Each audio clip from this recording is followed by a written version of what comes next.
Mac. Hinge.com.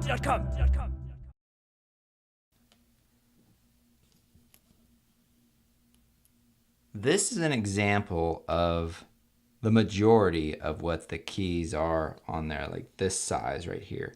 And what you have underneath is this plastic scissor hinge that's attached to the key underneath. So what you're actually doing is you're separating this hinge from that key when you actually slide the tool underneath. So let me see if I can give you a side view of this. You can kind of see that right there, how it drops right there. So what you're actually doing when you're separating the two is you're taking this tool and you're sticking it inside this little fold right here. And then when you press in, that snaps that right off. So that's why it's important to go in on the actual sides of it and to think that that fold will be somewhat centered in that key. So if you slide your toothpick, paper clip, or whatever it might be, think that you need to remain in the center of this key.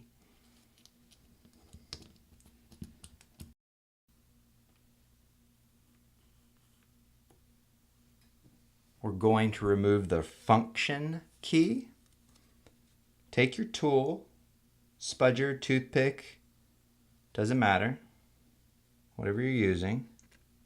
Put it just underneath the front bottom edge here.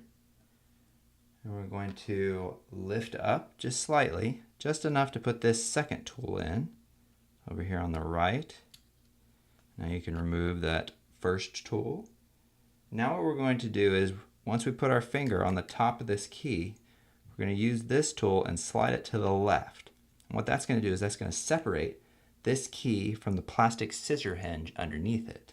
So let's try that now. Like so. Now to remove the plastic scissor hinge, you'll just put your tool on top of this rubber cup and then start slowly leveraging it back. There you go. And now take this by your hand. Now you can just pull back and that comes right off. Now to replace, you get your new plastic scissor hinge. And you'll notice on the bottom here, it's wider. On the top, it's tapered. And that corresponds to how it should fall into the keyhole. So we'll take this and you'll put the bottom in first, trying to grab those two little metal pieces in there, and then you just drop it. It should fall right into place.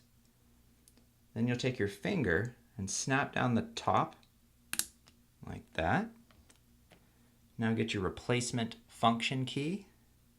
Just put it right over the top. And what we're going to do is we're going to push down, and there's 4 clips in there that need to clip. So you might have to move your finger around a little bit to get them to all take.